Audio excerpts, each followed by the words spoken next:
world. I'm Robin Catling, and this is Write On.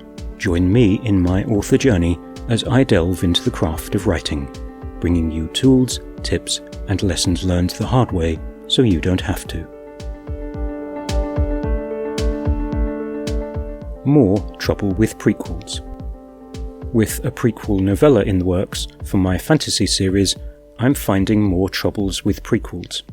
Prequels naturally take place before a story that's already written. This could be 2 centuries, as in House of the Dragon, or a few days, see Rogue One. The core problem with prequels is the before-ness of the story. As soon as you write a prequel, you extend a story in the wrong direction. Unlike a sequel describing "this happened next," a prequel says, "Hold on, this happened first." The writer needs a pretty good idea of the origins, timeline, and setting of the main story. Unless it's an origins story like so many superhero tales, we want to start in medias res, or as close to the start as possible. We don't want to know what the protagonist had for breakfast, we want to dive into the action. The ordinary world opening grows increasingly short in contemporary tales. Winding back to a prequel is no small task. It has to be different enough from the main story to hold the reader's attention, without departing so far from the established source they give it up. No fate but what we make. The end of a prequel is necessarily tied to the beginning of the main story. You can't kill off key characters who appear in the later book, nor can you significantly change key characters without some serious spoon-bending. Readers are picky, even obsessive about continuity and consistent character arcs. Mess with this in the prequel at your peril. When established characters change personalities and values in the service of a new story, readers object. It also makes a mockery of your main story. This manifests in an element of predestination. Certain characters have to finish in position ready to take up the main story. This lowers the stakes and consequences when we know the protagonist can't A. die, or B. suffer some life-altering change of circumstances, wealth, skills, rank, status, profession, or relationships. 2 answers to this are: 1. Go back further in time and don't use your principal characters for the main story, again, House of the Dragon, or 2. Put interesting side characters center stage, or introduce new ones into your plot and setting. Mrs. Rochester in Wide Sargasso Sea isn't so much a prequel as a piece of earlier setting fanfiction. Hickory dickory dock. The trickiest issue for a prequel is time. How long ago does the prequel take place? For an established character with a flat arc, such as James Bond, you can slot additional tales into their episodic timeline without too many problems. Bond exists in the action genre, where it's easier to gloss over character details. Keep up the pace with plenty of big bangs for your buck, readers remain happy. Try that with a sequel to Persuasion. Winding back the characters. How do you wind back principal characters to a younger, less experienced life stage?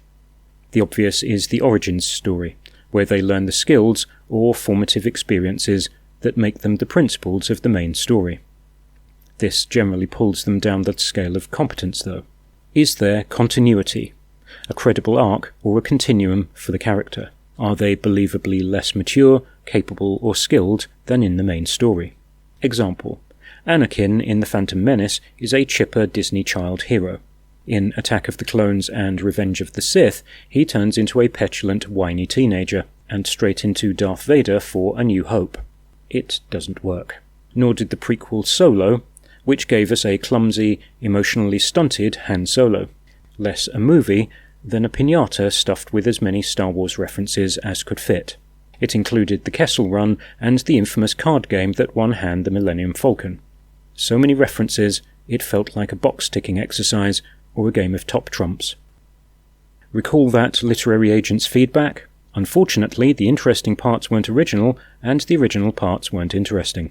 Solo is a prequel that falls victim to Star Wars' greatest hits. Expanding a backstory. Is there enough of a hinterland to explore for the prequel? Is it worth relating, say, the first failed courtship of Fanny and Captain Wentworth? A good writer, besides Austen herself, might make a go of it. Less so Walter White, the college campus years. Say there is room to build backstory. Continuity rears its ugly head here too. You can invent a whole new set of traumatic experiences that change a character. It becomes canon. But it's never mentioned or referenced in the main story. That's because the writer didn't know it then. But the character would. You just broke continuity, character, and motivation by omission. Winding back the world building. The prequel necessarily exists in an earlier setting and location. No problem if it's days, weeks, or months. Years, decades, or centuries, this may require a whole new level of research and reverse world building to establish the setting in an earlier state. And how long does that take? Risk assessment. Both House of the Dragon and Rogue One minimized the risks by centering on new protagonists. Rogue One simply takes a step sideways, using all the cool creatures and toys from the original Star Wars. The Death Star plans become the MacGuffin driving the plot. It removes all those pesky character arc and continuity issues if you don't have Luke, Han, Leia, and Obi-Wan in the story at all. But arguably, it's not Star Wars. My prequel novella. How am I tackling this particular briar patch? My protagonist in the novella is a side character promoted from book 1 of the series. There, she's a well-defined character sketch who drops out early in the story. My series protagonist becomes a featured side character. She's 3 years younger, a teenage rebel, as much as a child with advanced precognition can be. A couple more side characters from Book 3 appear in the prequel, revealing some backstory without substantial changes. This arrangement gives me scope to cover an incident referenced in Book 3, expanding some side characters in central roles. Does it work? You'll have to read it and let me know.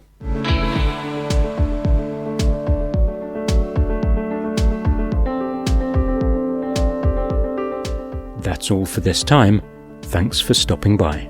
You can like and subscribe to the channel or go to robincatling.info to check out the blog.